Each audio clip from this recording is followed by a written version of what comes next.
Okay, so for the DIYer at home doing a textured bumper, a lot of people want to know what products to use to create the texture on the bumper. Now, me personally, I use the Pro XL Protex. Now, there's various ways you can do this to get different textures. Generally, I just tend to use one. They come with two nozzles. So this one is a fan spray pattern. And a fan spray pattern simply means that when I spray it, it will be maybe about this large. It would be a fan, just to give you an example. So it's giving you a good wide pattern, okay? The way I use this is I tend to apply one light coat, as it has brilliant coverage, and that's all it needs really to get your texture, to then apply a colour on top to match the consistent finish of the bumper.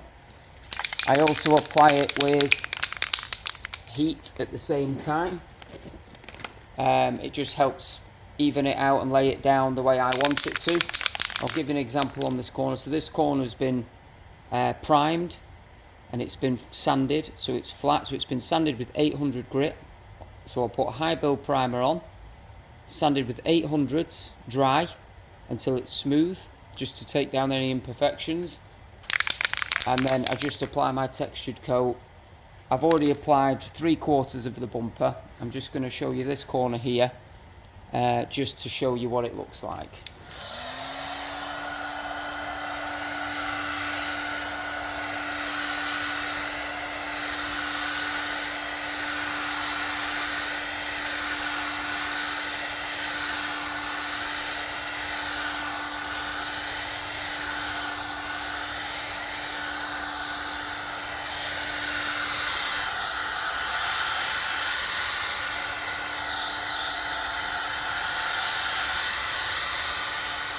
And just apply some heat just to help cure it.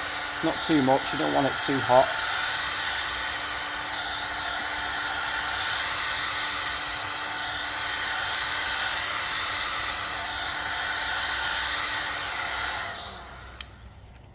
Now, as you can see, you have your texture on the panel. It does look patchy, and that's how it tends to apply itself.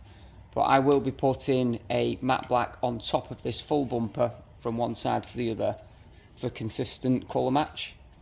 But generally speaking, that is how you apply some texture paint to a textured bumper, just to give it the textured look.